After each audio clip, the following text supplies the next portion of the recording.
Mark 14. After 2 days was the feast of the Passover and of unleavened bread. And the chief priests and the scribes sought how they might take him by craft and put him to death.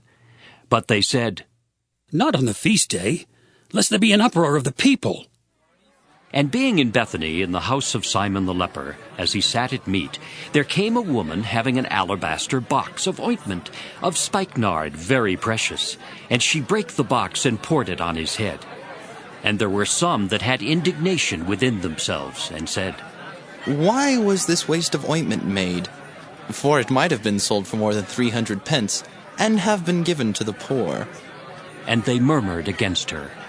And Jesus said, "Let her alone. Why trouble ye her? She hath wrought a good work on me. For ye have the poor with you always, and whensoever ye will, ye may do them good. But me ye have not always. She hath done what she could. She is come aforehand to anoint my body to the burying. Verily I say unto you, wheresoever this gospel shall be preached throughout the whole world, this also that she hath done shall be spoken of for a memorial of her." And Judas Iscariot, one of the 12, went unto the chief priests to betray him unto them. And when they heard it, they were glad, and promised to give him money. And he sought how he might conveniently betray him. And the first day of unleavened bread, when they killed the Passover, his disciples said unto him, "Where wilt thou that we go and prepare that thou mayest eat the Passover?"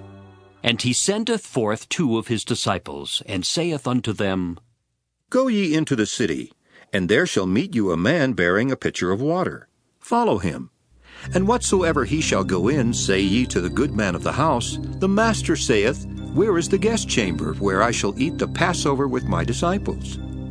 And he will show you a large upper room furnished and prepared. There make ready for us. And his disciples went forth, and came into the city, and found as he had said unto them, and they made ready the Passover. And in the evening he cometh with the 12, and as they sat and did eat, Jesus said, Verily I say unto you, one of you which eateth with me shall betray me. And they began to be sorrowful, and to say unto him one by one, "Is it I?" And another said, "Is it I?" And he answered and said unto them, It is one of the 12 that dippeth with me in the dish. The Son of Man indeed goeth, as it is written of him. But woe to that man by whom the Son of Man is betrayed. Good were it for that man if he had never been born. And as they did eat, Jesus took bread, and blessed and brake it, and gave to them, and said, Take, eat. This is my body. And he took the cup, and when he had given thanks, he gave it to them, and they all drank of it. And he said unto them, This is my blood of the New Testament, which is shed for many. Verily I say unto you, I will drink no more of the fruit of the vine until that day that I drink it new in the kingdom of God. And when they had sung an hymn, they went out into the Mount of Olives. And Jesus saith unto them, All ye shall be offended because of me this night. For it is written, I will smite the shepherd, and the sheep shall be scattered. But after that I am risen, I will go before you into Galilee. But Peter said unto him, Although all should be offended, yet will not I. And Jesus saith unto him, Verily I say unto thee that this day, even in this night, before the cock crow twice, thou shalt deny me thrice. But he spake the more vehemently, If I should die with thee, I will not deny thee in any wise. Likewise also said they all. And they came to a place which was named Gethsemane. And he saith to his disciples, Sit ye here, while I shall pray.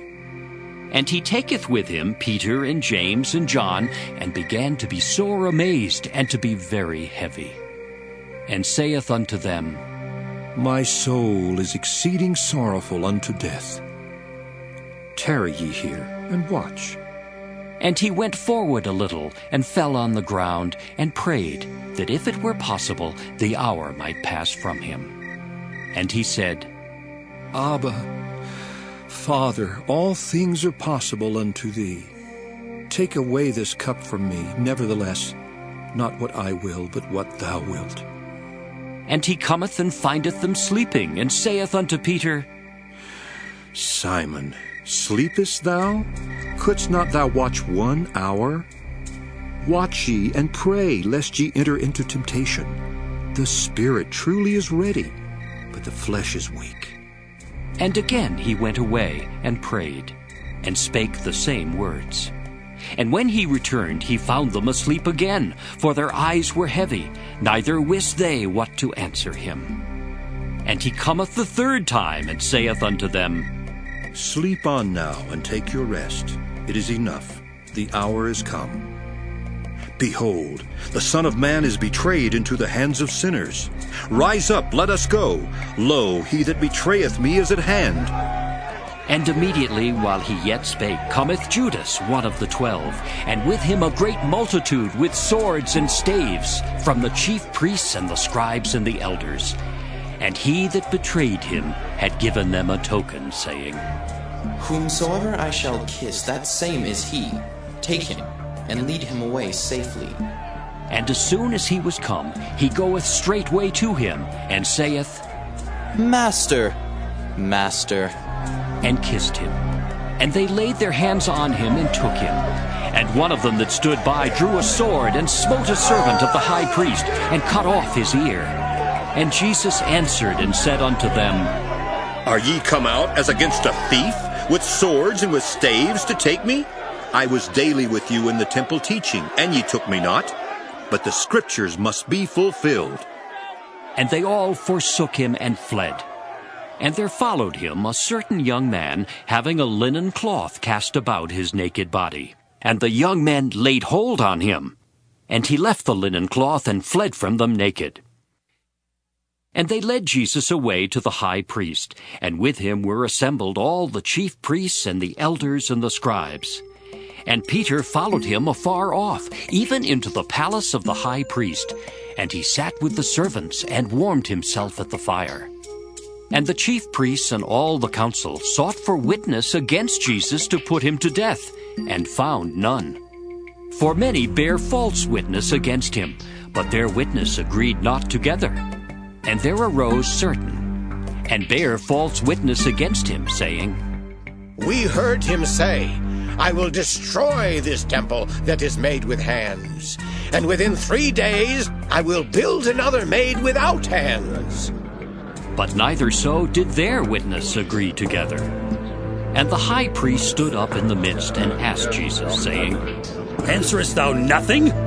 What is it which these witness against thee? But he held his peace and answered nothing. Again the high priest asked him, and said unto him, Art thou the Christ, the Son of the Blessed? And Jesus said, I am. And ye shall see the Son of Man sitting on the right hand of power, and coming in the clouds of heaven. Then the high priest rent his clothes, and saith, What need we any further witnesses? Ye have heard the blasphemy. What think ye? And they all condemned him to be guilty of death. And some began to spit on him, and to cover his face, and to buffet him, and to say unto him, Prophesy! And the servants did strike him with the palms of their hands. And as Peter was beneath in the palace, there cometh one of the maids of the high priest. And when she saw Peter warming himself, she looked upon him and said, And thou also wast with Jesus of Nazareth. But he denied, saying, I know not, neither understand I what thou sayest. And he went out into the porch, and the cock crew. And a maid saw him again, and began to say to them that stood by, This is one of them. And he denied it again. And a little after, they that stood by said again to Peter, Surely thou art one of them, for thou art a Galilean, and thy speech agreeth thereto. But he began to curse and to swear, saying, I know not this man of whom ye speak. And the second time the cock crew, and Peter called to mind the word that Jesus said unto him, Before the cock crow twice, thou shalt deny me thrice. And when he thought thereon, he wept.